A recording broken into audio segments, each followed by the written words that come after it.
बिस्मिल्लाहिर्रहमानिर्रहीम। अस्सलाम वालेकुम dear student, welcome to online class. Unit number 4 में हमारे पास टॉपिक है केमिकल बॉन्ड।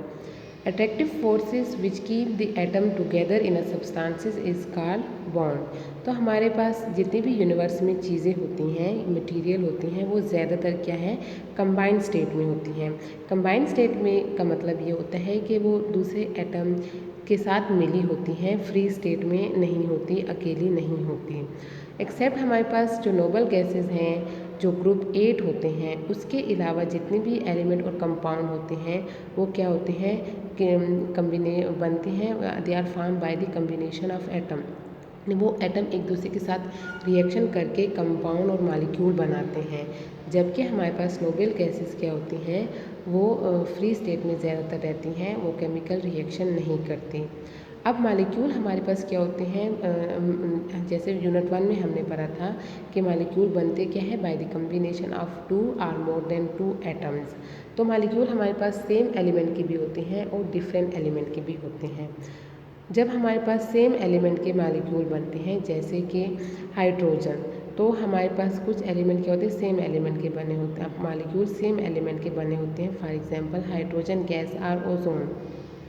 तो उसमें हमारे पास दो हाइड्रोजन एटम बन के मिलके क्या बना रहे हैं, हाइड्रोजन गैस बना रहे हैं। या फिर ओजोन में एक ही यानी ऑक्सीजन क्या है, ए सेम काइंड ऑफ एटम है, तो वो ओजोन हमारे पास बना रहे हैं। जबकि डिफरेंट काइंड ऑफ एटम हमारे पास वो भी मॉलिक्यूल बनाते हैं, जैसे कार्बन मोनोऑक्साइड, अमोनिया और हाइड्रोजन। तो इसमें डिफरेंट एटम क्या करते हैं, they combine to form the molecule. अब ये एटम जब कंबाइन होते हैं एक दूसरे के साथ, तो वो प्रोसेस हमारे पास क्या होता है, केमिकल बॉन्डिंग होती है। यानी केमिकल बॉन्डिंग के ज़रिए ये एक दूसरे के साथ कंबाइन होते हैं। Why do atom form chemical bond. तो केमिकल बॉन्ड हमारे पास क्यों बनते हैं, हैज़ यू सीन दैट हमारे पास जो इलेक्ट्रिसिटी होती है ये फ्लो करती है from high potential to lower potential. Same हमारे पास जब हीट होती है ये ट्रांसफ़र होती है from hot body to cold body. या फिर हमारे पास जो वाटर होता है वो फ्लो करता है from high level to lower level. तो ये हमारे पास मूवमेंट क्यों होती है, ताकि सिस्टम क्या करें, अटेन द स्टेबिलिटी। तो वो जब स्टेबिलिटी अटेन करते हैं, देन दे क्या करते हैं, the system in universe tends to lower its energy. यानी स्टेबिलिटी हासिल करने के लिए वो अपनी एनर्जी को लोअर करते हैं। इन सेम हमारे पास जिस तरह से हर सिस्टम में होता है कि वो अपनी एनर्जी लूज़ करने के बाद स्टेबिलिटी अटेन करती है, इसी तरह हमारे पास एटम क्या करते हैं, they have tendency to decrease their energy. तो वो अपनी एनर्जी डिक्रीज़ करती है और क्या करते हैं, बॉन्ड बनाती है। तो जब एटम हमारे पास बनते हैं, कम्बिनेशन होती है एटम्स के, तो हमारे पास क्या होते हैं, जब केमिकल बॉन्ड बनता है तो उसमें एमिशन ऑफ एनर्जी होती है। अब हमारे पास क्या होते हैं, वैलेंस कॉन्सेप्ट होता है। यानी जैसे केमिकल बॉन्ड बनते हैं उस लिहाज से हमारे पास क्या होते हैं, लेविस और पोसन ने 1916 में हमारे पास क्या किया था, वैलेंस कॉन्सेप्ट सजेस्ट किया था, जिसकी स्टेटमेंट ये थी कि जब केमिकल फार्मेशन होती है तो उसमें क्या होता है, एटम क्या करते हैं, या तो एनर्जी लूज़ करते हैं, गेन करते हैं, या शेयरिंग करते हैं। तो वो जब शेयरिंग करते हैं और लूज़ और गेनिंग ऑफ इलेक्ट्रॉन होती है, तो वो क्यों करते हैं, ताकि वो स्टेबिलिटी हासिल करें और अपनी क्या करते हैं, जो उनकी इलेक्ट्रॉनिक कन्फिग्रेशन होती है वो नोबल गैसेस जैसी हो जाए। तो in a chemical bond formation atom take part by losing, gaining और sharing of electron so has to attain the inert और नोबल गैस इलेक्ट्रॉनिक कन्फिग्रेशन। तो नोबल गैसेस के जो आउटर मोस्ट शेल में 2 और 8 इलेक्ट्रॉन होते हैं और वो स्टेबल होते हैं। तो इस बेस पे इन्होंने 2 थ्योरी पेश की थी, ऑक्टेट और डुप्लेट थ्योरी ऑफ वैलेंस। तो ऑक्टेट थ्योरी ऑफ वैलेंस और रूल ऑफ 8 में हमारे पास क्या होता है, एटम की टेंडेंसी होती है कि वो क्या करे, 8 इलेक्ट्रॉन हासिल करे अपने आउटर मोस्ट शेल में टू बिकम स्टेबल। यानी स्टेबिलिटी हासिल करने के लिए वो अपने आउटर मोस्ट शेल में 8 इलेक्ट्रॉन कंप्लीट करना चाहते हैं। एग्जाम्पल हमारे पास ऑक्सीजन है, ऑक्सीजन के आउटर मोस्ट शेल में हमारे पास 6 इलेक्ट्रॉन होते हैं। तो वो 8 इलेक्ट्रॉन को कंप्लीट करने के लिए या तो वो इलेक्ट्रॉन शेयर करता है या गेन करता है।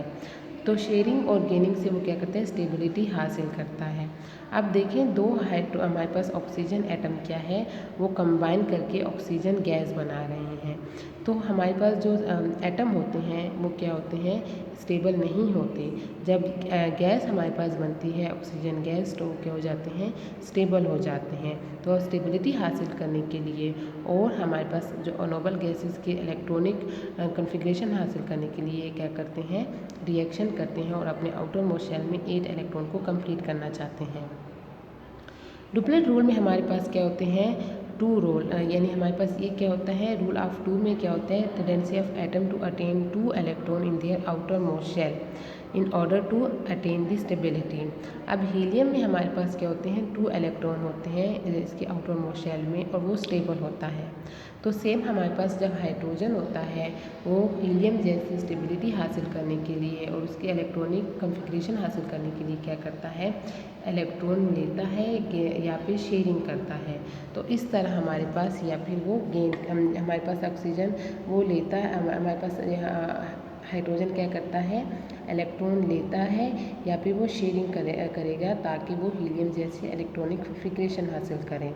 तो जो ग्रुप 8 के मेंबर होते हैं पीरियोडिक टेबल में वो क्या होते हैं, नोबल गैसेस या इनर गैसेस उसको बोलते हैं, क्योंकि ये स्टेबल होते हैं और ये केमिकल रिएक्शन में हिस्सा नहीं लेते या फिर really take part in a chemical reaction to form the compound.